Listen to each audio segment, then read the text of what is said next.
Курсы молодых блогеров начались еще в конце прошлого года. Ребят в течение 2 месяцев научили регистрироваться в социальных сетях, выкладывать фото и видеоматериалы. Ученики под руководством преподавателей практиковались, высказывая свои мысли и идеи в мировой паутине.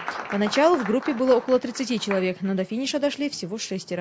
Цель была в том, никому не навязывать, скажем, свое представительство в интернете, а показать людям, что есть вот такой механизм, с помощью которого можно самореализоваться.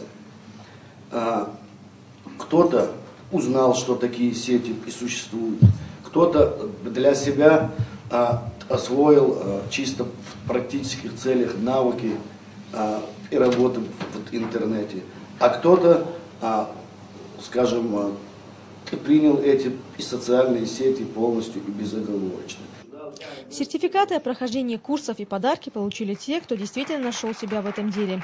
Идея такого обучения пришла не сразу, говорят организаторы, но она дала ребятам возможность самореализоваться.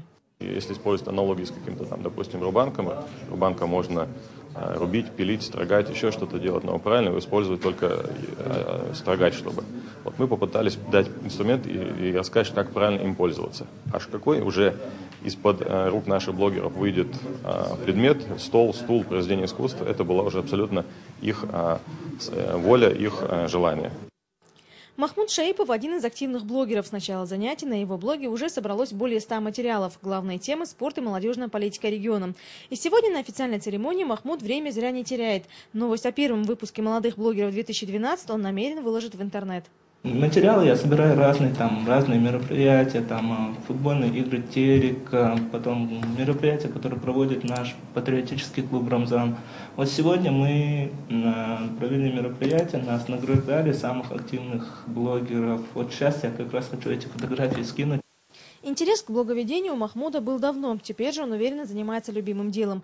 Организаторы намерены заняться набором новых учеников и расширением проекта, вовлекая студентов всех вузов республики. Никита Чабагаева, Ридан Аблмуслимов, Тимур Саратов. Новости.